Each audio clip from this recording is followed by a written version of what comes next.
This alleged assassination attempt on Donald Trump over the weekend doesn't come as a huge surprise in the wake of the previous attempt. And I don't think this will necessarily be the last.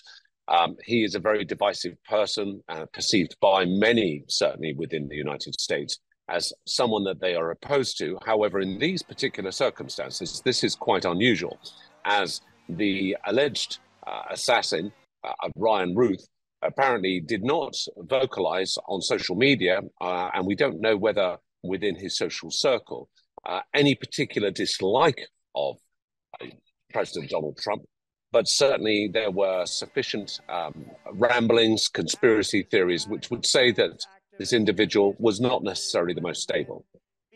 Something that was kind of interesting, particularly has been found and discovered within the social media postings of the would-be assassin Routh, was that there was very much a pro-Ukraine sentiment. Certainly, it's believed that he was trying to involve himself in the recruitment of foreign soldiers to potentially work with Ukraine or fight with Ukraine against Russia.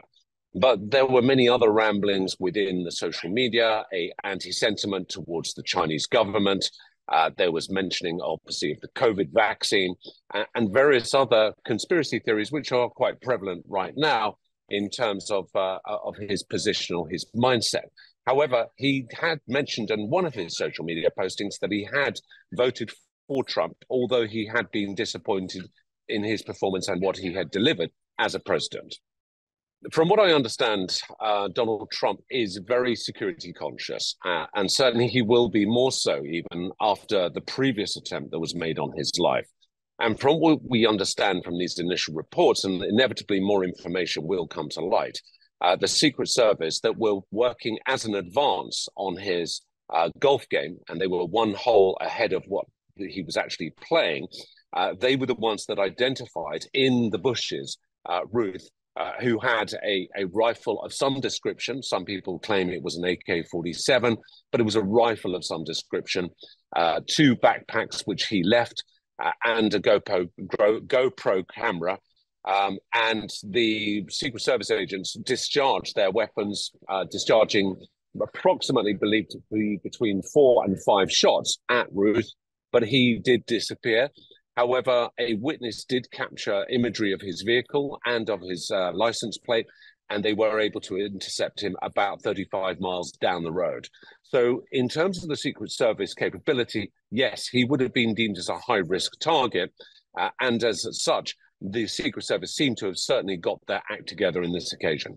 One thing that is certainly concerning is that for a high-value person to be playing golf on an expansive plot of land, this is always going to be incredibly difficult and will require extensive manpower to provide suitable protection for him.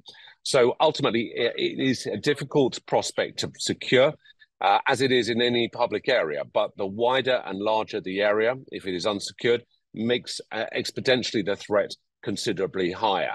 But it would appear, again, that the Secret Service had plotted out the course, had looked at their contingencies for these kinds of risks, and were being extremely vigilant and sufficient enough to be able to identify an individual that was actually in the shrubs.